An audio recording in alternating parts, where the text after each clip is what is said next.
What is this mess? Look at this. Sir, I'm so sorry, it slipped. Sorry, clean this up now. Yes, sir. You clumsy fool. Look at this mess. Sir, I'm so sorry, it was an accident. Sorry doesn't fix this. Get up and clean it. Let me tell you something about powerful men. They don't sweat. They don't flinch. They don't lose composure in rooms full of people who worship the ground they stand on. But that night, in the grand dining hall of Seoul's most exclusive hotel, I watched a billionaire's hands tremble around a crystal glass. I watched the color drain from his face like someone had opened a vein. And the reason? Me, the maid on her knees. Now, I didn't know any of this at the time. I was too busy bleeding. Tiny shards of wine glass pressed into my kneecaps, while 12 wealthy strangers stared at me like I was entertainment between courses. But here's what I learned later, what nobody in that room could see. The moment I hit that marble floor, Seo Joonjae stopped breathing, not figuratively. His lungs locked. His jaw clenched so tight, his back teeth cracked against each other. Sweat gathered along his collar, soaking into a shirt that cost more than 6 months of my salary. His assistant noticed. She leaned over and asked if he was all right. He said yes. He was lying. Because something about that moment, a black woman forced to her knees in a room full of silent people, dragged something out of his memory that he had spent 20 years burying. But let me back up. Because before Joonjae arrived, there was Chairman Kang Dae-ho. Kang didn't raise his voice when the wine hit his sleeve. That's how you know the dangerous ones, the ones who stay calm while they destroy you. He looked at the red stain spreading across his white cuff. Then he looked at me. Not with anger, with disgust. The kind reserved for something stuck beneath his shoe. "Kneel," he said. "One word. No negotiation." His wife Yura sat beside him, arms folded, chin tilted slightly upward. She didn't speak. She didn't need to. Her silence said everything. This is what happens to people like you. My manager, Cho, stood 3 feet away. I looked at him, begging with my eyes. He turned his head. 12 guests. Not one protest. Not one voice. So I knelt. Now here's what makes this story different from what you're expecting. Every single person in that dining hall believed Seo Joonjae walked in with authority. They saw the tailored charcoal suit, the confident stride, the way staff members straightened their spines when his shadow crossed the threshold. They thought he was in control. They were wrong. Inside that suit was a man whose pulse hammered against his throat, whose vision blurred at the edges, whose stomach turned so violently he tasted bile behind his teeth. Because he recognized something in my voice when I whispered my apology from the floor. Not my words, my accent, my cadence, the way certain syllables bent in a pattern he hadn't heard since he was 16 years old, since a hospital room, since a woman he loved closed her eyes and didn't open them again. And in that moment, standing in the doorway, Seo Joonjae understood one thing with absolute clarity. He couldn't walk away from this. Not tonight. Not ever. Before I even tell you what happened next, let me ask you this. Have you ever been betrayed by someone you trusted most? If you have, you'll feel this story deep in your soul. And if you know that kind of pain, hit subscribe. Not because it helps me, but because stories like this remind us that sometimes silence and strength are the best revenge. The rumor reached me before the wine even dried on the marble floor. "She did it on purpose," someone whispered. "Threw the glass at Chairman Kang to cause a scene." That's not what happened. But truth doesn't matter in rooms full of powerful people. What matters is the version that protects them. My name is Nia Okoye. I was the only black woman working at Seoul's most prestigious hotel, and in one evening, 12 strangers decided who I was, without asking me a single question. Chairman Kang Dae-ho didn't flinch when the red wine splashed across his white cuff.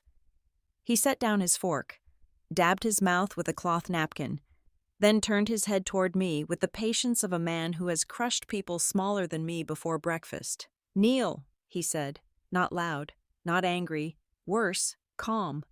The kind of calm that tells you this man has given orders like this his whole life. His wife Yura adjusted her pearl necklace and looked away. Not shocked. Bored. 12 guests sat around that table.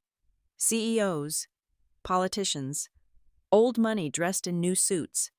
Not one of them moved. Not one of them spoke. And the whisper traveled fast.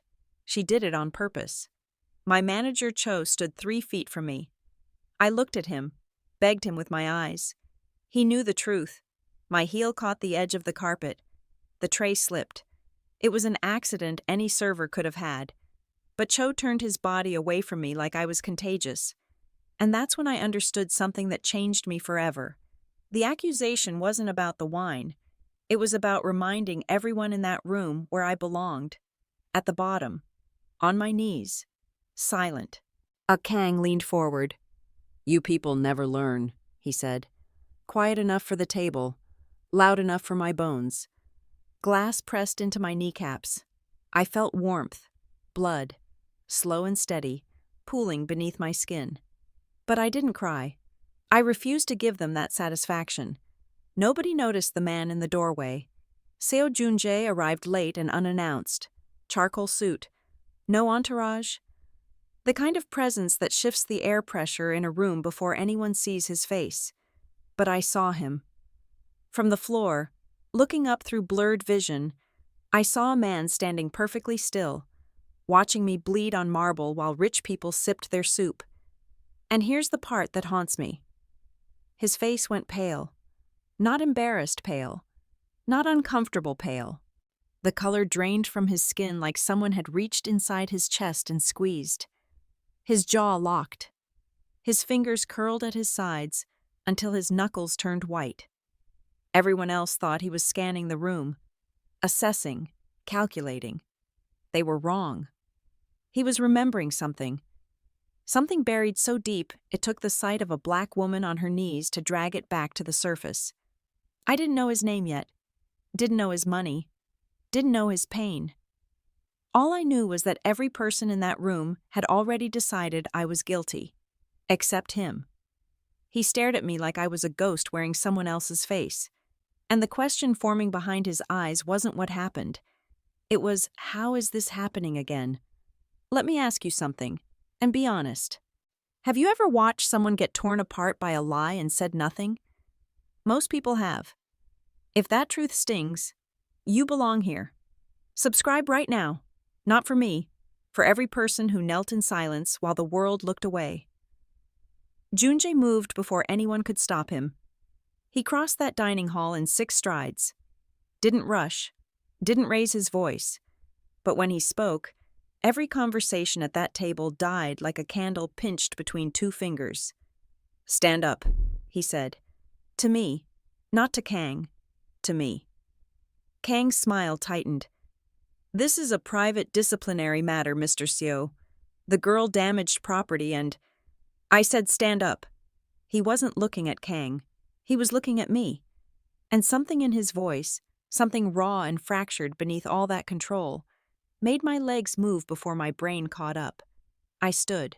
A glass fell from my knees. Blood trailed down my shins. The room held its breath. "What's your name?" he asked. Simple question. 4 words. But his voice cracked on the last one. So slightly that only someone standing as close as I was could hear it. "Nia," I said. "Nia Okoye." He inhaled sharp, like someone had pressed a blade between his ribs. His eyes changed, going from controlled authority to something I couldn't name. Something old. Something grieving. He repeated my name under his breath. Not to me, to himself. Testing it against a memory I didn't understand yet. Then he straightened. And whatever broke inside him sealed itself shut behind a mask so perfect you'd think nothing happened at all. What happened next destroyed Kang's world in under 3 minutes. Joonjae turned to the table and announced, calmly, clearly like he was reading stock prices, that Nia Okoye had been placed at the Mirang Grand Hotel as an undercover compliance auditor, that her role was to evaluate labor practices in properties connected to his investment portfolio. that tonight's treatment confirmed what the audit suspected: systemic abuse, discrimination, and hostile working conditions. Phones came out. Guests exchanged glances. Kang's wife uncrossed her arms for the first time all evening. Kang stood. "That's absurd. She's a maid. She's employed by my foundation," Joonjae said. "And you just forced her to kneel on broken glass in front of witnesses."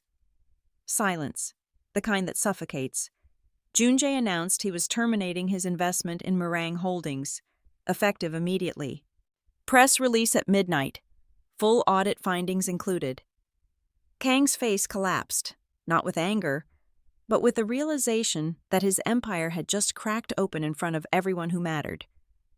Within an hour, my face was on 4 screens in the hotel lobby.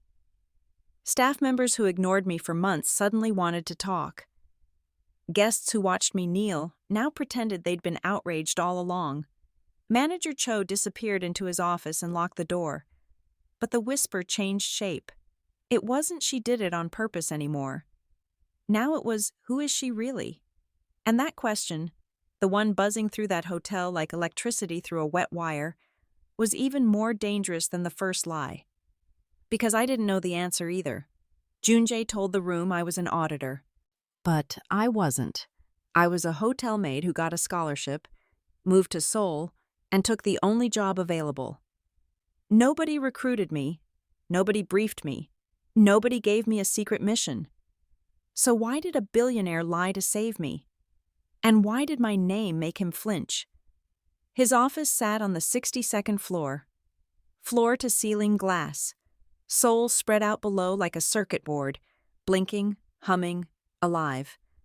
I stood near the door with dried blood still on my legs, and a uniform I'd never wear again.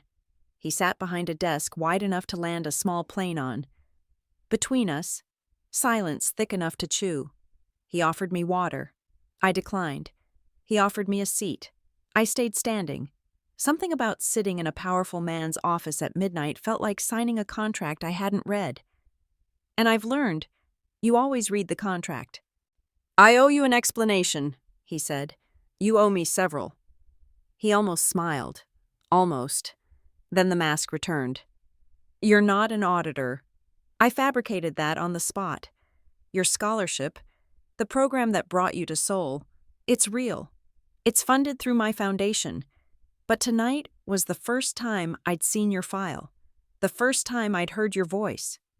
Then why did you do it? Why lie for a stranger?" He paused, looked out at the skyline like the answer was hiding somewhere between the towers. "Because what Kang did to you tonight, I've seen it before, a long time ago, to someone I couldn't protect." The air between us shifted, heavier, warmer, full of something I couldn't name but could absolutely feel. He offered me a position, executive assistant, direct report to him, in starting salary, 5 times what the hotel paid me in a year. I laughed, not because it was funny, because it was absurd. "You don't know me," I said. "You don't know if I'm competent, reliable, or trustworthy. You heard my name and lost color in your face. That's not a hiring strategy. That's something personal." He didn't deny it. "You're right," he said. "It is personal. But you're also sharp, observant, and composed under pressure. I watched a man force you to your knees in front of his peers, and you didn't beg. You didn't cry. You held your spine straight on a floor covered in glass." He leaned forward. "I don't need someone who kneels. I need someone who refuses to." I accepted. But not because I trusted him. I accepted because I was broke, exhausted, and bleeding through my stockings in a billionaire's office at 1 a.m. Sometimes survival doesn't look like courage. Sometimes it looks like taking the only door that's open. But I made myself a promise that night, standing in his glass tower above a city that had already decided I didn't belong. I would watch him, study him, learn what he was hiding. Because powerful men don't rescue strangers for free. There's always a cost. And I intended to find out what mine would be. 3 weeks in and my life looked nothing like before. New apartment, New wardrobe. A desk outside Joonjae's office with a laptop that cost more than my father's car back home. People called me Ms. Okoye with straight faces. Executives who wouldn't have held a door for me a month ago now stood when I entered rooms. Not because they respected me, because they respected him. And I was attached to his name like a stamp on an envelope. I wasn't fooled. Borrowed power isn't real power. It's a lease.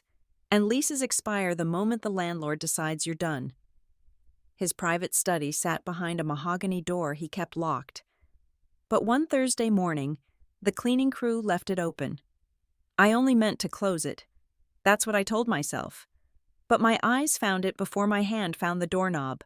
A photograph, face down on his desk, deliberate, hidden in plain sight. I picked it up. A woman stared back at me, black, elegant, high cheekbones, eyes that carried the kind of warmth that survives photographs and decades in distance.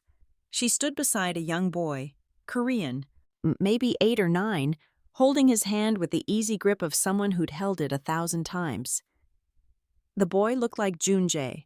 Not similar, identical. My lungs forgot how to work. Her name was Amara.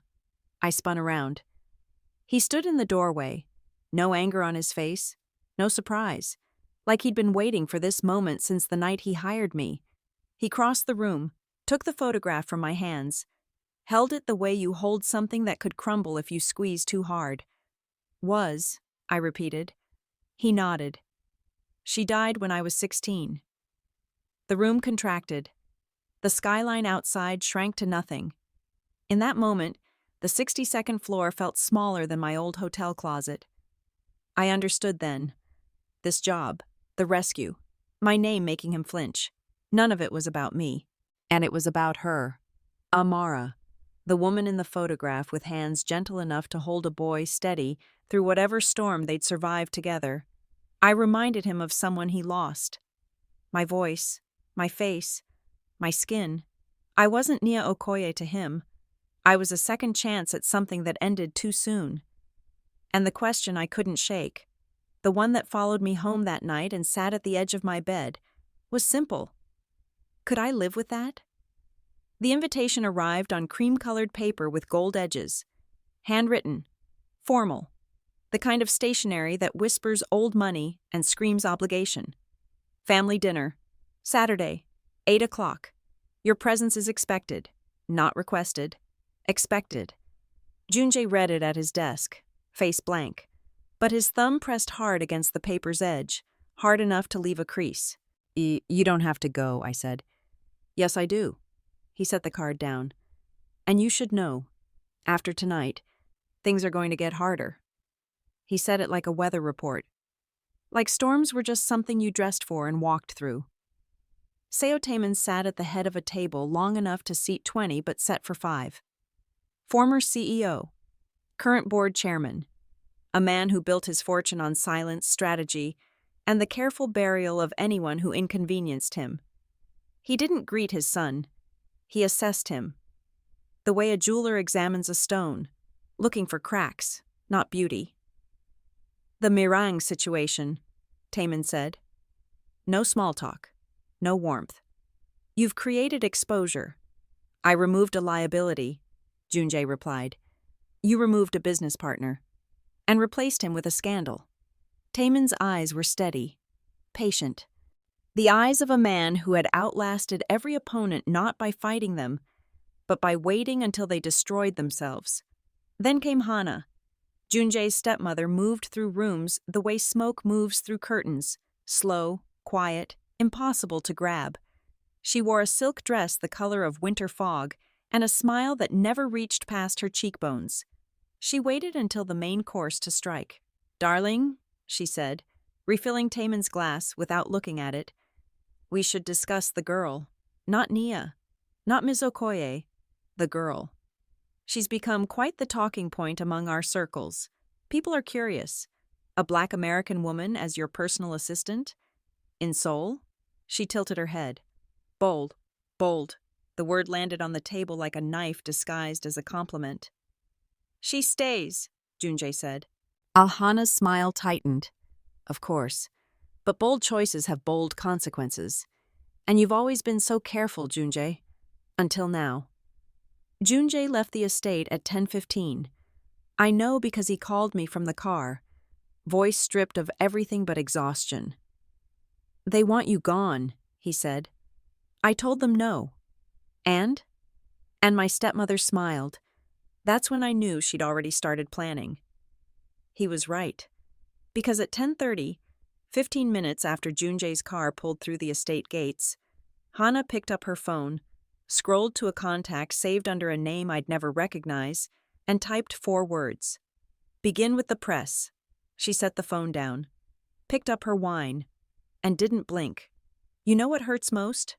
Not what they did, but that I still tried to earn their approval after everything. If you've ever given people too many chances, you already understand this pain. Don't scroll past. Subscribe. Join people who've walked through the same fire, because you deserve stories that make you feel seen. 3 weeks later, I walked into a room full of people who hated me before I opened my mouth. The Seo Foundation Gala, crystal chandeliers, string quartet, champagne that cost more per glass than my old weekly paycheck. 300 guests, politicians, celebrities, corporate royalty, all dressed in fabrics that whispered when they moved. Joonjae brought me as his +1, not hidden in a back office, not tucked behind a clipboard. Beside him, visible. Every eye in that ballroom found me within 30 seconds. Some curious, some hostile, most calculating, trying to figure out what I was worth and how quickly I could be discarded. I smiled, kept my shoulders back, and waited for the attack I knew was coming. Hana played her role with surgical precision.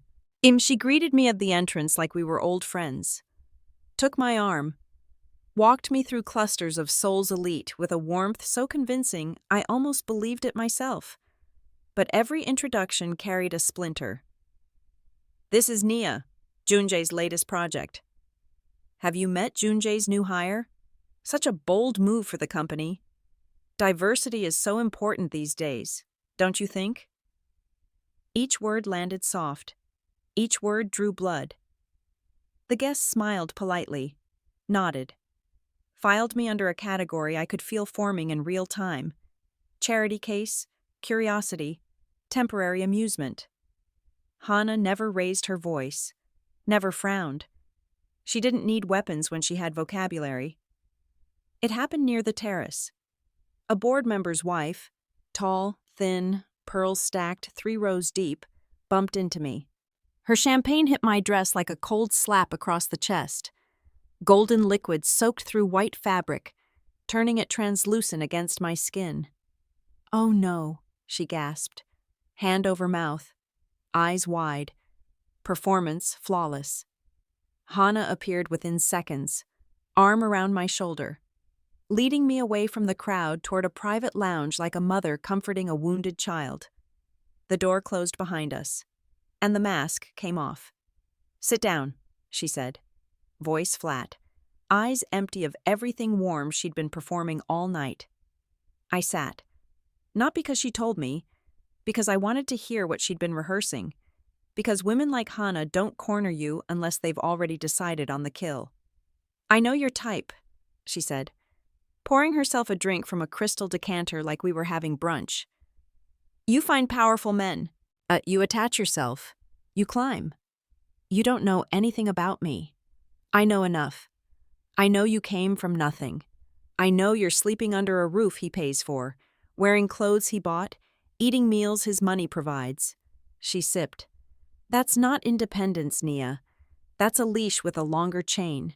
She reached into her clutch, pulled out a check, slid it across the table. "Take this. Disappear. Before I make the disappearing happen for you." I pushed it back. Her smile returned. Colder now. "I gave you a chance." I woke at 6 to a phone buzzing so hard it vibrated off the nightstand and cracked against the floor. 17 missed calls. 43 messages. My name trending on platforms I didn't even have accounts on. The headline hit me like a fist to the sternum. Seo Joonjae's mystery woman. Gold digger or strategic distraction? Photographs from the gala, cropped, angled, stripped of context, painted a picture of a woman draped over a billionaire like an accessory. My hand on his arm became possession. My smile became calculation. My presence became predatory. Anonymous sources describe me as ambitious, manipulative, and willing to do anything for access. I read every word, and each one peeled a layer off my skin. They dug into everything. My scholarship, reframed as suspicious. Foreign student receives full funding through Billionaire's private foundation. Coincidence? My time at the hotel, twisted into evidence of scheming. Sources say she positioned herself near high-profile guests deliberately. And then the fabrications. Debts I never carried. Relationships I never had. A narrative stitched together with enough real details to make the lies feel lived in. Manager Cho gave an interview. The man who turned away while I bled on marble now sat in front of a camera describing me as calculating and difficult to manage. I watched his face on my cracked phone screen, looked for guilt, found none. That's when the loneliness hit. Not sadness, loneliness, the kind that sits in your chest like a stone. Joonjae's PR team filled his conference room by 8 a.m. 6 people in matching panic, talking over each other about damage control, counter-narratives, and media cycles. He sat at the head of the table, still, controlled. But I noticed his thumb pressing hard into the edge of his phone, the same nervous pressure I'd seen the night of the family dinner. "We contain it," his lead strategist said. "Issue a statement. Professional relationship only. Distance yourself publicly and let the story die." Joonjae looked at me, not at his team, at me. "I'm not distancing from anyone." The room went quiet. 6 professionals exchanging glances that said the same thing. This man is going to burn his empire down for a woman he met a month ago. I didn't need proof to know who was behind it. The timing, the precision, the champagne stains still drying on my dress while the articles were already formatted and scheduled. Hana. She gave me a chance. I refused. So she pressed the button she'd been hovering over since the night Joonjae said my name at that dinner table. And the worst part? It was working. Because scandal doesn't need to be true to destroy you. It only needs to be loud. And Hana had turned the volume up so high that my actual voice, my real story, couldn't compete. Not yet. The board didn't call a meeting. They delivered a sentence. 14 men and 2 women seated around a mahogany oval. Nameplates polished. Water glasses filled. Faces arranged in professional concern, the kind people wear when they've already made their decision, but want the performance of deliberation. Taemin sat at the far end, not speaking, not needing to. His presence alone told Joonjae everything. I allowed this meeting to happen. The lead director cleared his throat. Shareholders are concerned. The media attention is damaging stock confidence. Your personal choices are becoming corporate liabilities. He slid a document across the table. Sever ties with Ms. Okoye. Issue a public statement. Or submit your resignation as CEO. Black ink, white paper, no gray. The board filed out. Taemin stayed. He crossed his legs, adjusted his cufflink, took his time. Because men like Taemin understood that silence before a blow hurts more than the blow itself. "You're being foolish," he said. "I'm being principled." Taemin laughed. Short, dry. The laugh of a man who discarded principles decades ago and prospered because of it. Principled. Like your mother? The room temperature dropped 10 degrees. Joonjae's fists clenched beneath the table. Don't. But Taemin was already reaching into the wound with both hands. Amara was principled too. Proud. Stubborn. She refused the money I offered. Refused to be reasonable. And where did her principles leave her? Alone. Sick. Dead in a hospital with a 16-year-old boy holding her hand. He leaned forward. You think bringing another black woman into this family will rewrite that story? It won't. History doesn't bend because you want it to. I learned the full truth later that night. Joonjae sat in his office with the photograph of Amara between his palms and told me everything. His mother was a foreign exchange student. Young, brilliant, she and Taemin met at a university event. The affair was brief. The pregnancy was not. When Taemin's family discovered it, they offered Amara money to disappear. Not a generous amount, an insult dressed as mercy. She refused at first. Then the pressure came. Legal threats, visa complications, quiet warnings delivered through lawyers whose smiles never reached their eyes. She left. Raised Joonjae alone in a country that wasn't hers. Worked 3 jobs. Taught him to read in 2 languages. Held his hand through fevers and loneliness and the specific kind of hunger that comes from choosing your child's meal over your own. She got sick when he was 14. Died when he was 16. Taemin collected him afterward, not out of love, but out of obligation and optics. When Joonjae finished, the photograph was wet from his thumb pressing too hard against it. I didn't speak. Some pain doesn't need commentary. It needs a witness. After a long silence, he looked up, and his face had changed. Not softer, harder, refined, like metal after a furnace. He has 48 hours, Joonjae said. For what? To retract the ultimatum, pull the board back, and apologize to you. And if he doesn't? Joonjae set the photograph down. Face up this time, Amara's eyes looking at the ceiling like she was watching from somewhere above. Then I release every corrupt deal he's buried since 1994. Every payment, every cover-up, everything. For 20 years, Joonjae carried his mother's memory like a wound he kept reopening. He built towers and bought companies and wore suits that cost thousands, all to prove he was worth something to a father who only valued silence. But that night, he stopped performing. He chose war. I didn't wait for a calm moment. There wasn't going to be one. I walked into his office at midnight, closed the door, and said the thing that had been burning through my ribcage for 3 days. Am I real to you? Or am I her? He didn't pretend to misunderstand. At first, he paused, chose his words like a man stepping through a minefield.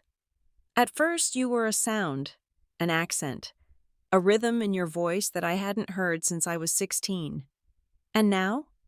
Now you're Nia, and that scares me more than the memory ever did.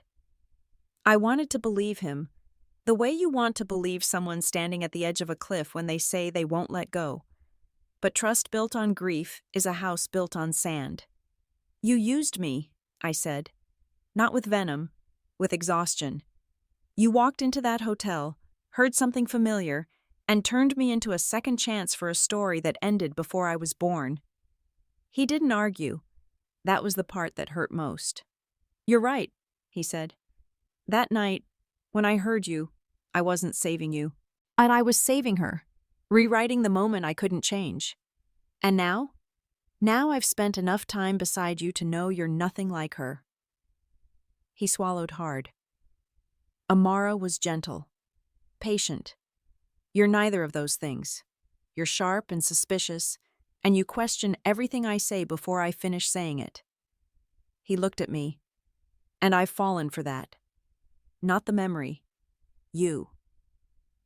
I let the silence sit between us, not because I was processing his confession, because I was deciding something that would change the shape of both our lives. I could leave, walk out, rebuild somewhere quiet, let him fight his family war without me standing in the crossfire, or I could stay. But not like this. Not as the assistant who fetches coffee and guards his calendar while billionaires decide my future behind closed doors. If I stay, I said, I'm not your assistant anymore. Then what are you? Your partner. Equal, same table, same decisions, same risk. He studied my face, looking for doubt, finding none. And if I say no, then I walk. Tonight. And you fight your father alone. He extended his hand. Equal. I took it. What neither of us knew, what we couldn't have known, was that the conversation we just had wasn't private. 3 floors below, in a security office, most employees didn't know existed. A technician watched a live feed from a camera embedded in the ceiling panel of Joonjae's office. Installed 18 months ago. Authorized by someone whose signature appeared on the building's original lease agreement. Hana. The technician picked up a phone. Dialed. Waited. "They're partnered now," he said.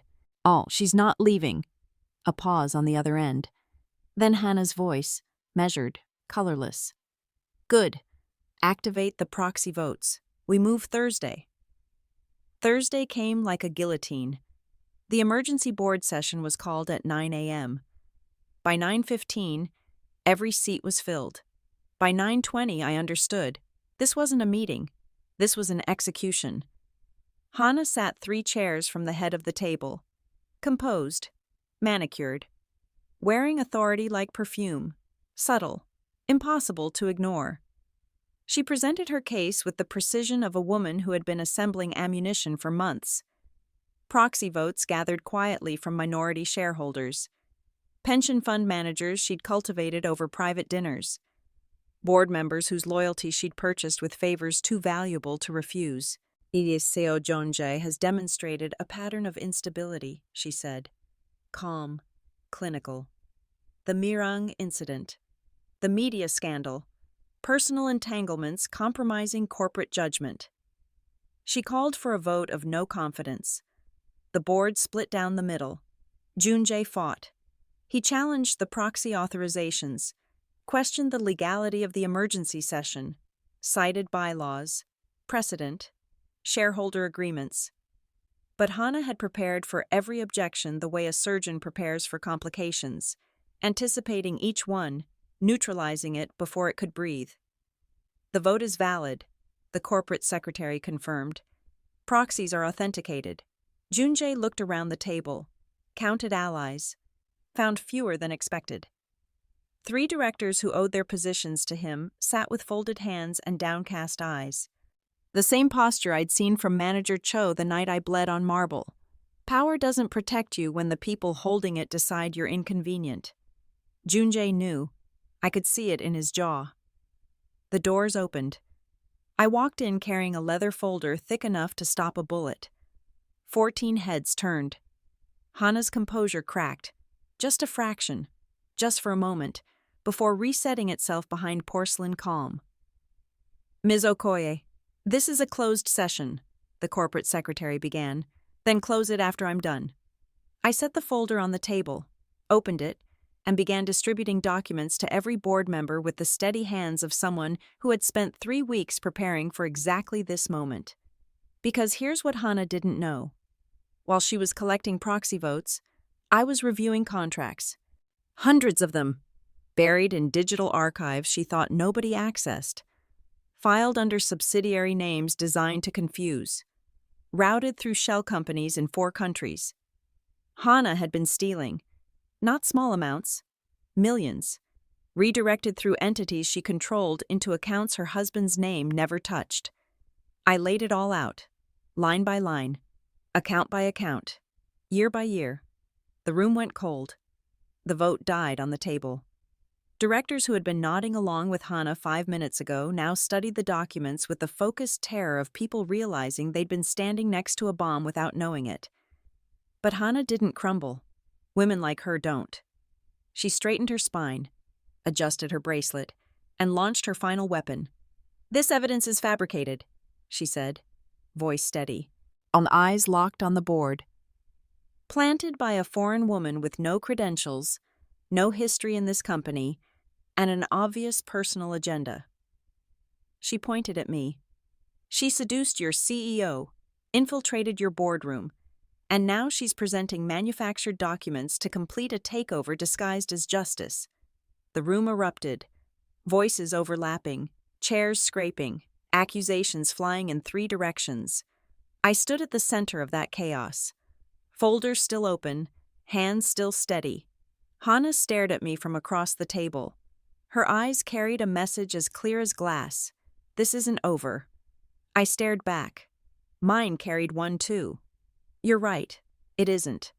Because I wasn't the maid anymore. I was the one holding the receipts. 47 cameras. and I counted them from behind the podium, while technicians adjusted microphones and reporters fought for front-row positions like vultures circling the same carcass. SEO Corporation headquarters. Main atrium. Glass walls letting Seoul watch in real time. Joonjae stood to my left, close enough that our shoulders almost touched, not hiding me behind him, not pushing me forward as a shield, beside me, the way he promised. His PR team begged him to do this alone, advised him to frame me as a consultant. Keep it clinical. Keep it corporate. He refused. If we stand up there together, his strategist warned, there's no going back.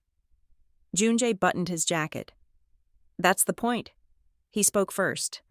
No teleprompter, no prepared statement, just a man standing in front of the world deciding to stop performing. He introduced me, not as his assistant, not as a consultant or a strategic hire, as his partner, in business and in life. Then he told them about Amara. His voice didn't crack, but it slowed, the way a river slows when it hits something heavy beneath the surface. He told them how his mother came to Korea with ambition and left with nothing but a son she raised alone. How Taemin's family paid her to vanish. How she worked herself sick and died in a hospital room that smelled like bleach and goodbye. She was erased, Joonjae said, by people who decided she didn't fit their version of acceptable. I built everything I have trying to undo that erasure. He paused, looked at me. Nia Okoye is not my redemption. She's my equal, and anyone who can't see that isn't worth my time. Then I stepped forward, and I presented Hana's financial records to the press the same way I'd presented them to the board. Calm, organized, devastating, shell companies, redirected funds, forged authorizations spanning 6 years. I released the Meringue Grand audit findings, labor violations, discriminatory practices, termination patterns targeting foreign workers. Reporters scribbled fast enough to tear paper. Camera shutters fired like automatic weapons. I didn't raise my voice, didn't perform outrage. Just laid facts on the table the way you lay cards face up when you know you've already won the hand. Hana's name trended within 11 minutes. Her allies, the same people who smiled at her gala and clinked glasses with her champagne, released statements distancing themselves before the press conference ended. As loyalty among the powerful lasts exactly as long as power does. The backlash came fast. Conservative outlets called Joonjae a traitor to tradition. Opinion columns accused him of destabilizing Korean corporate culture for a foreign woman. Anonymous accounts flooded my phone with messages I won't repeat, words designed to remind me that my skin made me a target no press conference could protect. Taemin watched from his estate, alone, his wife's crimes displayed on every screen in his house, his son's confession playing on loop across networks he once controlled. He poured himself a drink, set it down without tasting it, and sat in a chair facing a window that overlooked a garden his first wife, not Amara, not Hana, had planted 40 years ago. The empire was fracturing, and he knew it. When I finally stood my ground, they called me heartless. But tell me, where were they when I was breaking? If you've ever had to choose peace over people, this channel is your space. Subscribe. Not for me, but for every quiet soul who took their power back when nobody was watching.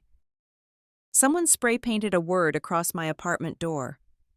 A word I'd heard before, in school hallways, on crowded trains, in the mouths of strangers who decided my skin was an invitation to cruelty. Joonjae moved me that night. A secure apartment in Gangnam, private entrance, security detail, cameras on every floor. It should have felt safe. It felt like a cage. 4 walls, tinted windows, a door that locked from the outside with a code only his team had, food delivered, visitors screened.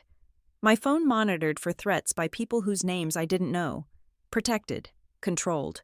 The line between the two thinner than anyone wants to admit. The argument erupted on day 3. You can't keep me sealed in here like evidence in a vault, I said. I'm keeping you alive. You're keeping me quiet. There's a difference. He paced the room, hands in his pockets, jaw working like he was grinding words between his teeth before letting them out. You don't understand what my father is connected to. Politicians, fixers, people who make problems disappear, and I'm not talking about scandals. So what, I hide here until they get bored? Until the next target distracts them? Until I neutralize the threat. Neutralize? I almost laughed. Listen to yourself. You sound like him, like Taman, controlling everything, deciding who gets to move and who stays locked in a room. His face flinched like I'd pressed a bruise. Good. He needed to feel that. The silence that followed lasted long enough for the city lights to shift outside the tinted glass. Then he spoke, quieter than I'd heard him before. Stripped of authority, stripped of strategy. Just a man standing in a room with a woman he was terrified of losing. My mother called me the morning she died, he said. I was at school. I didn't pick up because I was embarrassed. A boy in my class was standing next to me, and I didn't want him to hear her accent. He stopped, swallowed something that tasted like 20 years of guilt. By the time I called back, she was unconscious. She died 4 hours later, and the last thing she heard from me was silence. His eyes were wet. He didn't wipe them.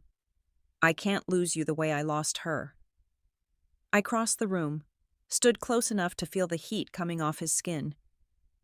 Your mother didn't leave you, I said. She was taken. Disease took her. Poverty took her. Your father's cowardice took her. I put my hand against his chest, felt his heartbeat. Fast, uneven, afraid. I'm not being taken. I'm choosing to stay. So let me fight beside you.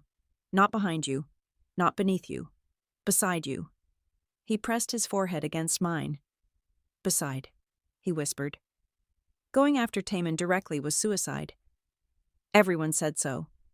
His lawyers, his PR team, even the security detail assigned to my apartment shook their heads when Joonjae mentioned it. But I wasn't interested in Safe anymore. Safe hadn't protected me at the hotel. Safe hadn't stopped Hana's campaign. Safe was just another word for slow defeat. I proposed something dangerous. Build a coalition. Find every person Taman had burned, buried, or blackmailed. Over 4 decades of corporate warfare. Give them a reason to come forward. Give them protection. Give them revenge. Joonjae stared at me across the kitchen table.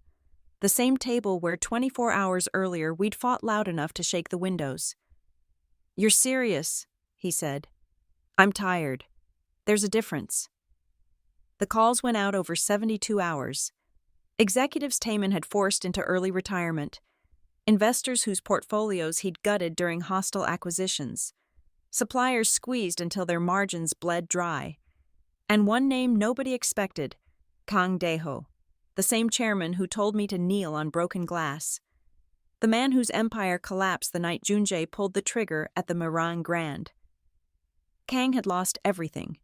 His company, his reputation. His wife filed for divorce within a week. He was living in a hotel suite paid for by a brother who pitied him. He picked up on the second ring. Why would I help you? He asked. Voice hollow, pride gone. Because Taman funded Hana, and Hana is the reason the Mirang audit went public before you could prepare. Silence. Then, where do we meet? I became the center of it. Not Joonjae, not Kang, not the lawyers or investigators or forensic accountants we hired with money pulled from accounts. Taman didn't know existed. Me, the maid, the scholarship girl, the woman who bled on marble while rich people ate soup. I organized the evidence, cross-referenced financial records with government filings, mapped the network of shell companies, political donations, and offshore accounts that formed the skeleton of Taman's corruption. I worked 18-hour days at a desk surrounded by documents that could topple a dynasty. And for the first time since I landed in Seoul, I didn't feel like a guest in someone else's story. I was writing my own. But empires don't collapse quietly. And Taman hadn't survived 40 years by waiting for his enemies to finish building their weapons. The message arrived at 2 a.m. Private number, no caller ID, 3 sentences. Meet me at the estate, tomorrow, alone. Or I begin with the people closest to you, and I don't mean Joonjae. I stared at the screen until the letters burned into my vision. Taemin wasn't threatening me. He was threatening the people I'd gathered. The coalition, the fragile alliance held together by mutual anger and borrowed courage. I typed my reply before my brain could overrule my gut. I'll be there. I didn't tell Joonjae. Not because I didn't trust him. Because he would have stopped me. And I was done being stopped. The Seo family estate sat behind iron gates older than most buildings in Seoul. Stone walls covered in ivy that had been growing since before Taemin's father made his first million. I walked through the front door alone. No security, no wire, no backup plan beyond the recording app running silently in my coat pocket. A housekeeper led me through hallways lined with paintings of men who all shared the same jawline, generations of Seo patriarchs staring down from gilded frames with eyes that said, "You don't belong here." They were right. I didn't belong here. But belonging and necessity are different things. And tonight, necessity brought me to the one man who wanted me gone most. Taemin's study smelled like aged leather and old decisions. He sat behind a desk carved from wood darker than my skin, wearing a cardigan like a man expecting a grandchild, not an adversary. "Sit," he said. Gentle, almost fatherly. I sat. Not because he told me to, because standing felt like posturing, and I was past performance. "You remind me of her," he said. No preamble, no strategy, just a man peeling back a mask he'd worn so long it had fused to his face.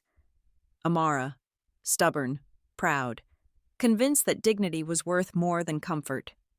Was it? He considered. She died poor, sick, and alone. You tell me. He opened a drawer, placed a check on the desk. More zeros than I'd seen in my life combined. Take it. Build a life somewhere beautiful. Forget my son. Forget Seoul. Forget all of this. I looked at the check. Imagine the life it could buy. A house, freedom, distance from a world that had been trying to crush me since the night I spilled wine on a rich man's sleeve. Then I looked at Taemin. Really looked. Past the cardigan and the calm and the cultivated warmth. And I saw it. Fear. The kind men his age bury so deep they forget it's there until someone digs it up. You didn't love Amara, I said. You owned her, and when she refused to be owned, you erased her. Paid her off. Let her disappear. Let her die. His jaw tightened. The mask cracking. But I'm not her. And Joonjae isn't you. He chose to stand beside me in front of cameras and boardrooms and a country that told him not to. That's not weakness, Taemin. I leaned forward. That's the thing you never had the courage to do. His hand moved fast. Toward the desk phone. Toward security. Toward the machinery of control he'd operated for 40 years. But he was too slow. This conversation has been recorded, I said. Every word, every offer, every admission about Amara. His fingers froze above the phone. Joonjae and our legal team are receiving the audio in real time, along with law enforcement contacts who've been waiting for exactly this kind of corroboration. The door burst open. Joonjae, 2 attorneys, 3 officers from the Financial Crimes Division, security personnel who answered to the court, not to the Seo family. Taemin looked at his son, not with anger, not with surprise, with something worse. Recognition. At the realization that the boy he'd collected out of obligation had become a man he couldn't control. You're just like her, Taemin whispered. Joonjae nodded. I know.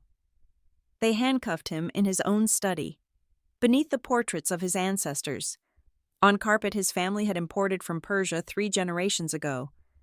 I watched from the hallway. Didn't celebrate. Didn't gloat.